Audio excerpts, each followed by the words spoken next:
네, IBK 투자증권 분당센터 정경민 사장 나오셨습니다. 네. 어서 오십시오. 자, 앞서 다시 얘기해드리면 중소형 제약주 맥을 좀 잡아달라. 네. 의외로 제약사들이 꽤 많더라고요. 그죠? 네.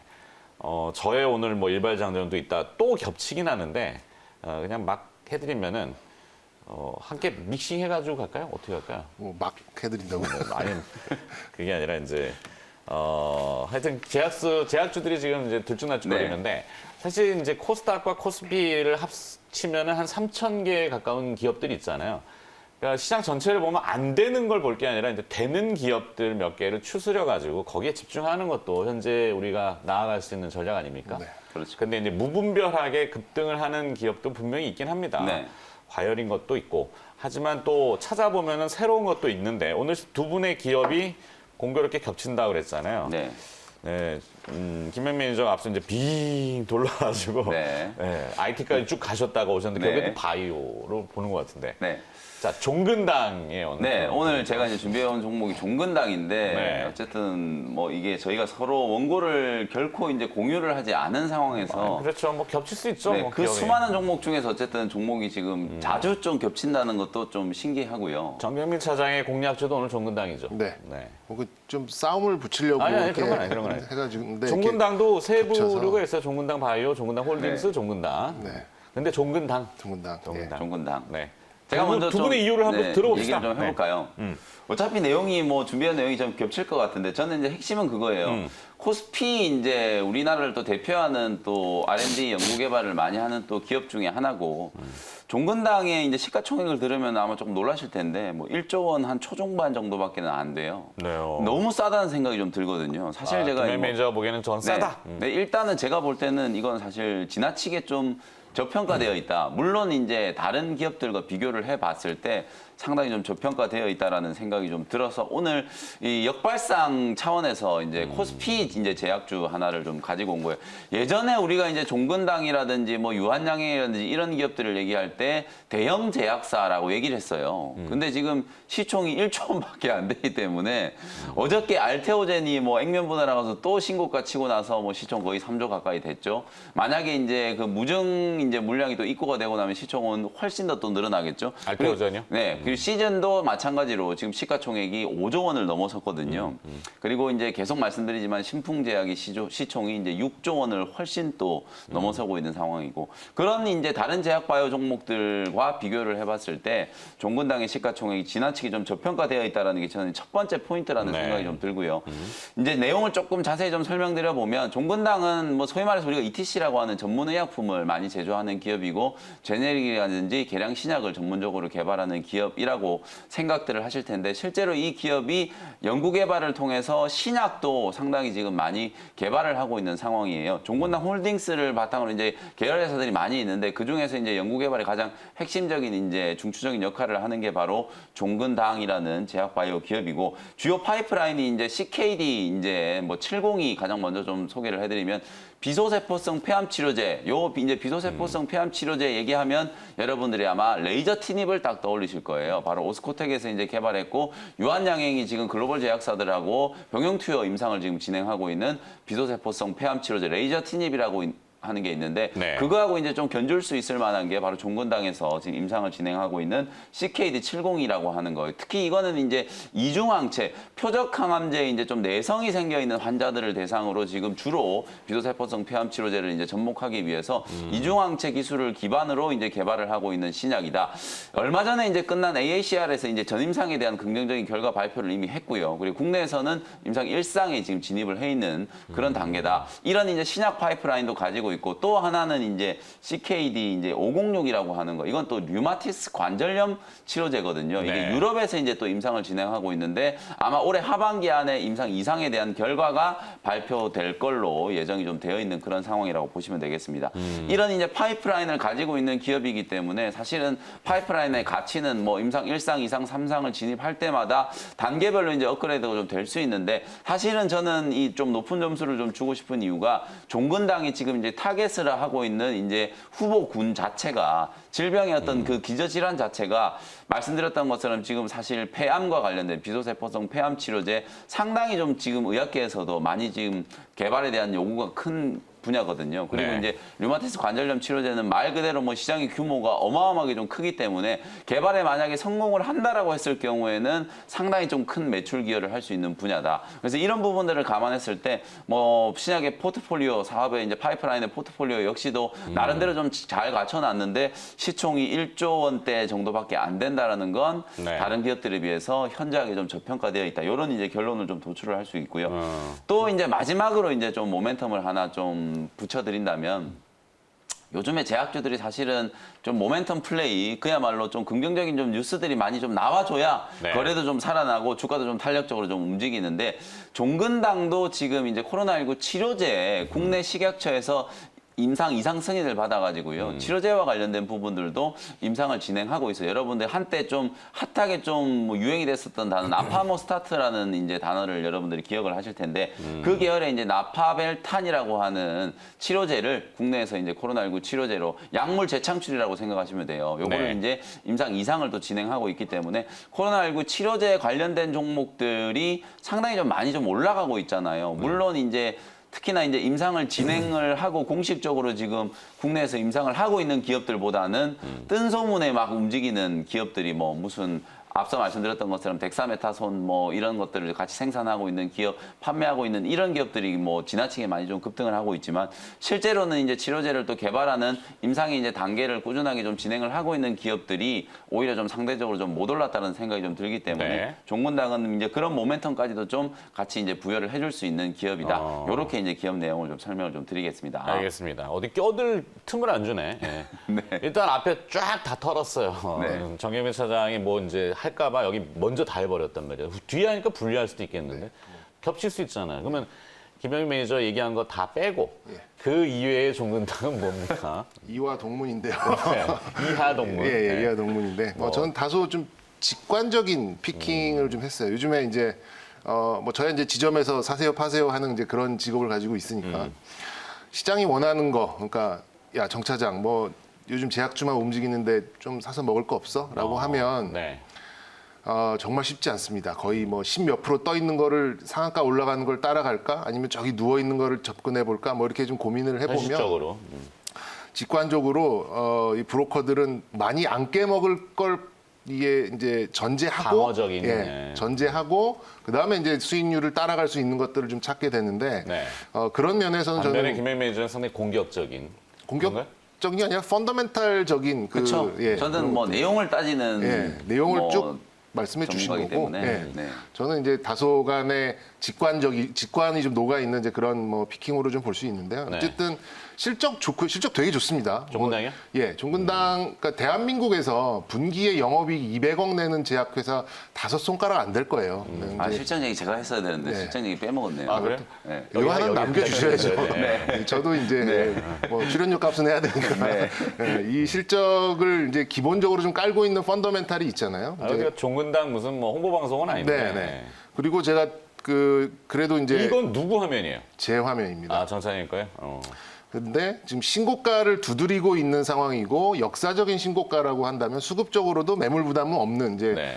그런 상황이고 그리고 어쨌든 지금 시국이 이러니 코로나에는 한 발을 담그고 있어야 되는 이제 그런 상황인데 코로나 관련된 이제 그런 이슈도 좀 가지고 있고 그리고 지금 뭐 앞서 이제 쭉 짚어주셨지만 이 바이오 업체들이 예를 들어서 라이센스 아웃을 해가지고 종근당처럼 분기에 200억 정도의 마일스톤을 받는 회사가 사실 몇 개나 될까? 이건 또 누구 거야?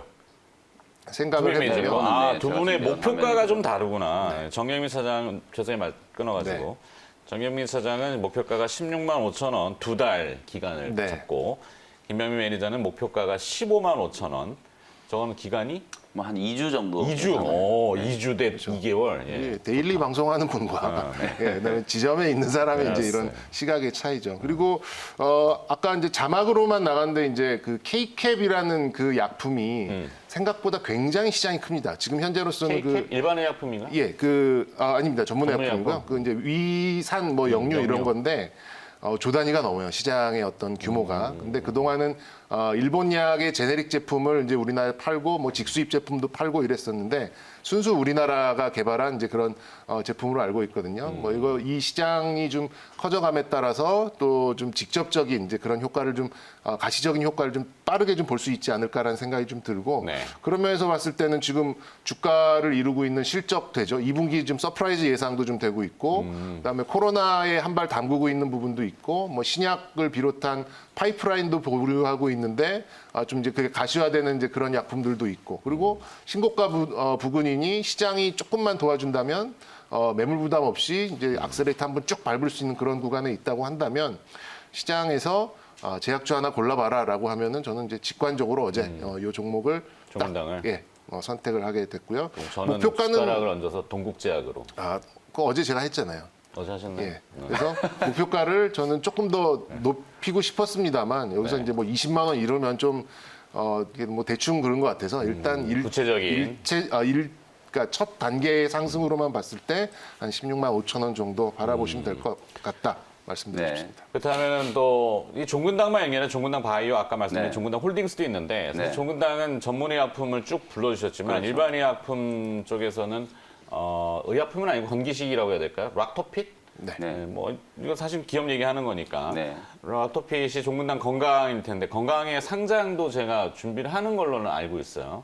그럼 그것은 어느 쪽으로 영향을 주게 되나요? 계열사들은 어쨌든 종근당 홀딩스가 이제 가장 이제 좀 지배 구조로 보면 정점에 있고요. 그렇죠. 그 아래 이제 홀딩스가 이제 지분을 가지고 있는 기업들이 종근당부터 종근당 바이오, 그다음에 종근당 건강 아직 비상장의 회사고요. 또 네. 상장되어 있는 회사 중에 의약품 원료를 또 전문적으로 생산하는 또 경보제약이라는 회사가 있어요. 네. 이 회사도 이제 종근당 계열이라고 생각하시면 되고 이제 목표 주가와 관련된 부분들을 조금 제가 설명을 드리면서 기술적인 포인트를 조금 짚어드리고 싶은데 차트를 보면서 조금 말씀을 드려볼게요. 기술적인 부분이요? 네, 종근당이 사실은 아까 우리 차장님이 20만 원 말씀해 주셨는데 저는 뭐 20만 원 가도 사실은 다른 기업들에 비하면 많이 좀 저평가될 수밖에 없는 상황이다라는 생각이 좀 드는 게 방금 우리 KKM 말씀해 주셨던 것처럼 이게 이제 역류성 식도염 소위 말해서 이게 최근에 역류성 식도염인지 아닌지 모르면서 그런 증상을 겪는 분들이 되게 많을 거예요. 아침에 자고 일어나면 목이 좀 칼칼하고 뭔가를 먹으면 약간 좀 따끔거리는 그런 느낌이 드시는 이제 분들. 처방까지. 네, 아마 대부분 다 그런 증상이 있으실 거예요. 네. 그래서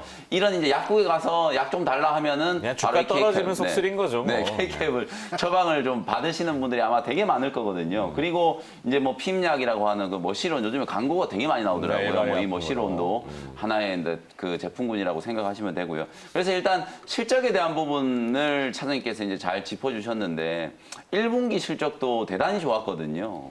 그리고 2분기에도 아마 한 270억 이상 보수적으로 봤을 때도 한 270억 이상의 영업이익이 좀 나올 거라고 보면 연간 단위로 거의 뭐 한 1,000억대 가까운 영업이익을 기록할 수 있는 회사예요. 근데 이제 뭐 시총이 이제 1조 정도밖에 안 된다라는 건 뭐 오케이. 다른 제약바이오 기업들 사실 뭐 싸다. 네, PR을 설명을 드릴 수가 없는 그런 과정이기 때문에 제가 이제 제시해드렸던 15만 5천 원은 말 그대로 그냥 직전 고점까지 저희야 뭐 어쨌든 뭐 100% 200%의 수익률도 좋지만 어쨌든 트레이딩 관점으로 그날 이제 시청하시는 분들이 대응을 하시는 관점에서 15만 5천 원 정도의 목표가를 제시해드린 거고 네. 정말 뭐 한두 달 정도 보면은 사장님께서 제시해 주셨던 16만 5천 원까지도 충분히 좀 가능할 거다라는 뭐 그런 관점이라는 오케이. 설명을 좀 드리겠습니다. 알았어요.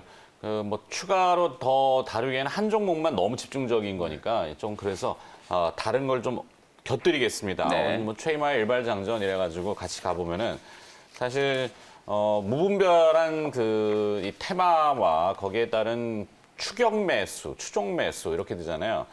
신풍제약이 없으니까 이제 신풍제지라도 사야겠다라는 분들이 생겼어요. 웃지 못할 상황인 것 같긴 합니다만 신풍제약과 신풍제지는 아무 관계없는 이런 부류의 기업들이 의외로 상장 기업들이 많더라고요. 삼성전자하고 삼성출판사 관계없고 동국제약하고 동국제강, 동국SNC 다 관계없고 경동제약, 경동나비엔도 마찬가지고 그죠? 동성제약, 뭐 동성화인텍도 아무런 관계없는 여기 또 한국테크놀로지 그룹하고 한국타이어가 이름 개명한 거죠. 한국테크놀로지라는 그냥 조그마한 중소기업이 있는데 여기하고 또 아무 관계 없는데 이름은 똑같더라고요. 신인제약이 움직이니까 이제 신신제약도 같이 신자 들어가면 다 움직이고 어제 제가 숟가락을 옮겼던 신테카바이오도 네, 뭐 신자가 들어가서 그런 건 아니지만 하여튼 뭔가 내용이 명확하면은 상승의 이유가 뚜렷할 텐데 그것과 연관성과 유사성을 이제 일반 투자자분들이 자꾸 무분별하게 찾으시니까 한번 걸러내야 되겠다 싶어서 오늘 일발장전을 저렇게 했는데 어떻게 생각하십니까? 네. 이제 저는 사실 이런 현상이 나쁘다고만 보지는 않아요. 왜냐면 제가 이제 뭐 기업의 가치를 좀 중요하게 따지는 스타일이기는 하지만 신풍 재지라도 사야 된다? 뭐 사야 된다는 얘기는 아니고요. 주식시장이 어쨌든 이 둘러가는 원리가 제가 얼마 전에도 뭐 절제된 탐욕 뭐 이런 얘기도 조금 해드렸던 것처럼 실제로 주식시장이 펀더멘탈 기업의 가치로만 움직인다 그러면 아무도 주식 투자에 흥미를 갖지 않을 거라는 생각이 좀 들거든요. 뭐 우리 유명한 뭐 벤자민 그레이엄, 모렌 버핏의 스승으로 알려 있는 가치 투자의 대가죠. 벤자민 그레이엄이 이런 얘기를 했어요. 단기적으로 주식시장은 투전판이다. 중장기적으로 봤을 때는 기업 실적의 체중계다.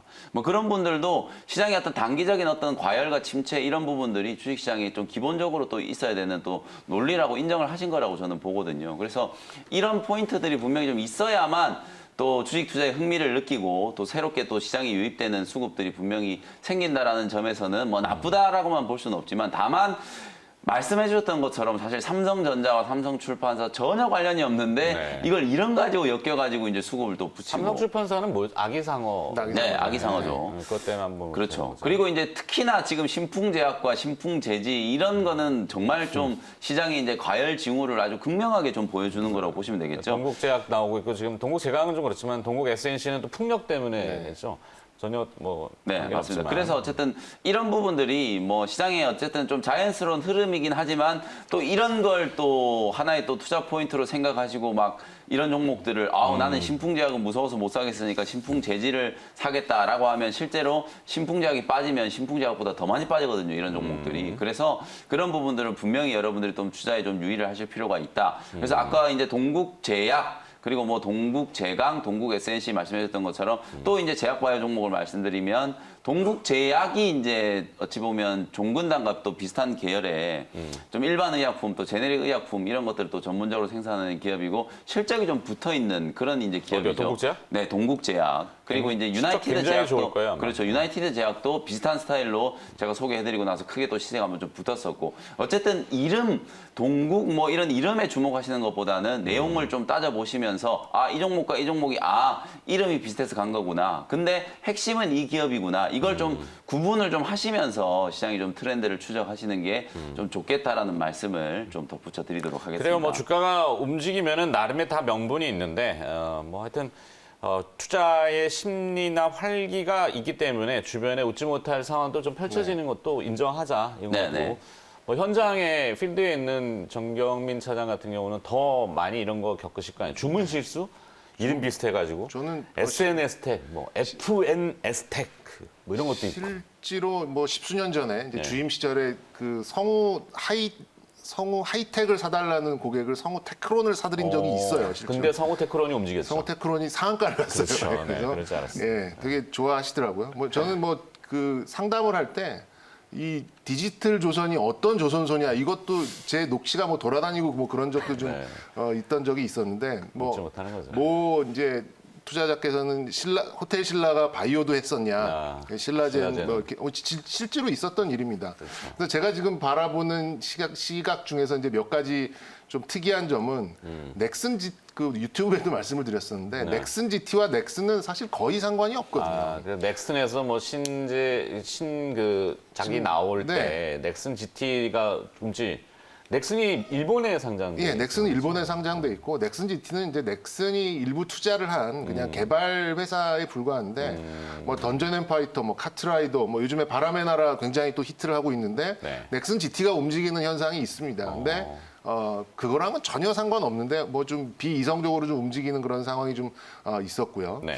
뭐 이런 것들을 좀 생각해 보면 뭐 주가만 오르면 돼. 그러니까 그만큼 좀 급등에 대한 이제 목마름이 시장에 좀 투영되는 이제 그런 부분이 아닌가라는 생각이 들고 뭐 엊그제까지만 해도 이제 SK자만 들어가면 다 오르는 이제 그런 그렇죠, 상황이 좀 있었잖아요. 네. 이제 그런 측면을 다시 이제 돌고 돌아서 좀 뭐 제 하반기에 좀 탑픽을 좀 말씀드리면 SKC를 저는 계속해서 좀 밀고 있는 그런 입장인데 SKC가 SK 바이오사이언스는 관계는 없는데도 SK 바이오랜드의 대주주죠.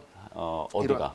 SKC가요. C가. 예, 그래서 이제 매각 이슈가 좀 존재하는 이제 이런 부분이 있는데 SK자가 들어간 SK 케미칼과 SK 바이오사이언스는 직접적인 관계가 있지만 다른 회사와는 사실 이제 그 감사 보고서에 뭐 한 줄 정도 들어가는 수준도 안 될 거예요. 그렇기 네. 때문에 저 개인적으로는 이제 이런 이 약간의 이제 비이성적인 그런 부분은 물론 나는 주가만 오르면 돼. 이거 뭐 내가 산 것만 오르면 된다라고 하시는 분들은 말릴 수는 없죠. 하지만 뭐 좀 지배 구조 정도 한 10초면 찾아볼 수 있습니다. 뭐 이런 것들을 좀 생각을 그러니까 지켜보시고 네. 나는 그래도 지금 이 주가가 떠오르니 매수를 하겠다 하시는 분들은 뭐 말릴 수는 없는 상황이지만 좀 오케이. 이런 부분은 유의를 반드시 하셔야 된다라는 좀 뻔한 말씀을 좀 드려야 될 것 네, 같습니다. 알겠습니다. 하여튼 뭐 오늘 좀 타이틀이 좀 모호했지만 금요일이니까 네, 네. 해봤고 신풍제지하고 신풍제약하고는 아무 관계 없는 걸로. 네. 자, 중소형 제약사들 앞서 이제 질문이 네네. 있어서 그걸로 잠깐 가볼게요. 네. 뭐 동국제약이나 종군대학이나 이런 사실 익숙한 제약사들은 일반 의약품도 그렇고 전문 의약품도 그렇고 나름의 포지셔닝과 동국제약은 또 이제 그 화장품 그렇죠. 네, 이쪽도 잘 되고 있고 네. 거기도 굉장히 많은 움직이는데 중소형 제약사들 뭐 경동제약, 동성제약, 어제 신일제약, 신신제약 여기는 무슨 이유들이 좀 있을까요? 저는 주가가 이제 강했던 것 같은데. 이렇게 이제 조금 풀어드리고 싶어요. 사실 이제 제약 바이오 기업들을 이제 부류를 좀 많이 나눠야 돼요. 오늘 우리가 이제 주로 다루고 있는 종근당이라든지 동국제약이라든지 뭐 이런 계열의 이제 스타일의 종목들은 분명히 이제 실적을 따져야 되는 제약 바이오 기업이에요. 저는 네. 이제 제약 바이오 기업을 따질 때 자꾸 실적 얘기를 하는 건 말이 안 맞다라고 말씀을 드리는데 그건 한편으로 맞고 한편으로는 틀린 얘기거든요. 실적이 중요하게 생각되는 기업은 그와 관련된 이제 매출이라든지 이런 시장에 이제 진입을 해 있고 특히나 개발에 대한 가치보다는 이제 유통에 대한 가치, 의약품을 이제 이미 개발을 제네릭이라든지 뭐 계량 신약 같은 이런 것들을 이제 전문적으로 생산을 해내고 판매를 함으로써 이제 매출이 올라오는 기업들 같은 경우 당연히 실적이 잘 나왔느냐, 실제 장사를 잘했느냐 못했느냐를 따져야 되는 거죠. 근데 우리 개인 투자자분들이 대부분 생각하시는 이 제약주라는 건 익히 알고 있는 뭐 셀트리온이라든지 HLB라든지 신라젠이라든지 헬릭스미스라든지 이렇게 특히 뭐 셀트리온은 또 조금 바이오시밀러로 또 다른 계열이긴 하지만 그 외에 나머지 제가 방금 옮겨드리는 기업들 같은 경우에는 뭔가 실체를 만들어가지고 판매를 하는 기업이 아니라 실체를 찾아가기 위해서 돈을 계속 투입하면서 연구개발을 하는 그런 기업들이거든요. 그래서 중소형 제약주들 중에서도 그 부류를 좀 따져야 되는데 그런 이제 부류에 속해 있는 기업들 중에서 그때그때 이제 시장 트렌드에 따라서 어떤 종목들이 막 급등을 하고 이런다라고 생각하시면 되거든요. 지금 이제 급등을 하고 있는 기업들은 실제로 실적을 분명히 따져야 되는 신신제약도 신신파스를 만드는 회사거든요. 네. 파스를 잘 파는지 따져야 되는데 전혀 상관없는 이슈로 지금 주가가 급등을 하고 있다는 거. 그렇죠. 국제약품도 마찬가지고요. 어찌 보면 신풍제약도 마찬가지예요. 그래서 이런 기업들은 당연히 무조건 이제 과열이다라고 얘기를 해야 되고 저는 지금 시점부터 분명히 팔고 나올 자리를 찾으셔야 된다. 만약에 매도를 못했을 경우에는 팔 수 있는 기회가 없을 수도 있다라는 점을 좀 말씀을 좀 드리고 싶고 그 외에 또 중소형 또 제약주들 중에서도 앞서 제가 언급드렸던 뭐 오스코텍이라든지 G3BNT라든지 등등등 해가지고 안구건조증 신약이라든지 또 폐암 치료제를 위한 또 신약이라든지 이런 것들을 또 개발하는 기업들은 그 나름의 또 파이프라인 가치를 또 따져봐야 되거든요. 이런 기업들 역시도 저는 시장에서 분명히 주목을 좀 해야 되는 기업들인데 지금 오로지 이제 뭐 코로나19 치료제라든지 이런 쪽에 워낙 많은 또 수급들이 뭐 쏠려 있다 보니까 그런 기업들이 조금 소외되고 있는 과정이거든요. 그럼에도 불구하고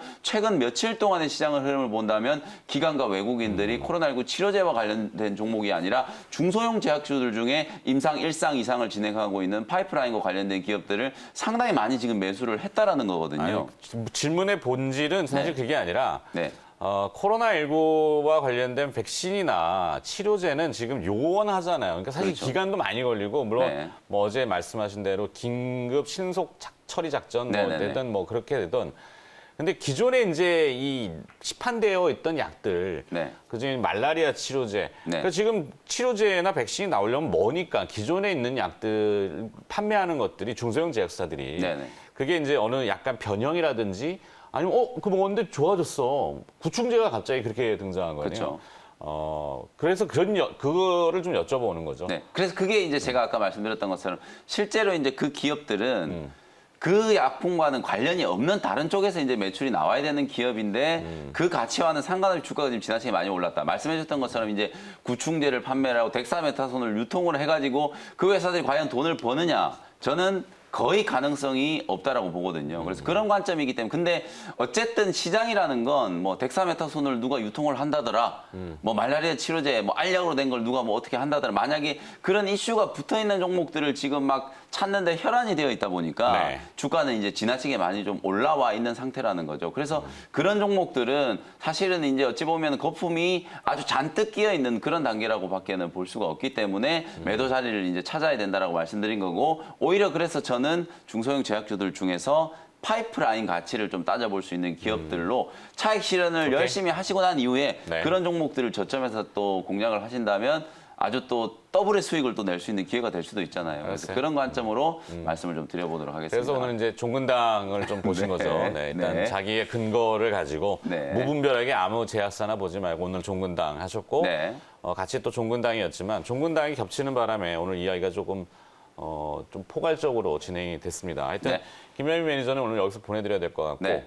이벤트 있나요 오늘? 네, 저는 오늘도 이제 장 끝나고 오후 4시에 또 무료 공개 방송이 있고요. 제가 2주에 한 번씩 또 주말에 또 특집 방송을 진행을 하잖아요. 내일 아침에 이제 8시부터 10시까지 종목 상담 TV 생방송을 통해서 또 특집 방송 해드리고 난 이후에 10시에 또 무료 온라인 공개 방송 진행을 해드릴 거거든요. 네. 그리고 주말에 이제 시작과 끝을 저와 함께 좀 해주시면 좋겠다라는 말씀 드리면서 저는 이만 물러나도록 하겠습니다. 네, 자기 PR까지 하고 네. 자 MBN 골드의 김영민 매니저는 여기서 보내드리겠습니다. 고맙습니다. 네, 감사합니다.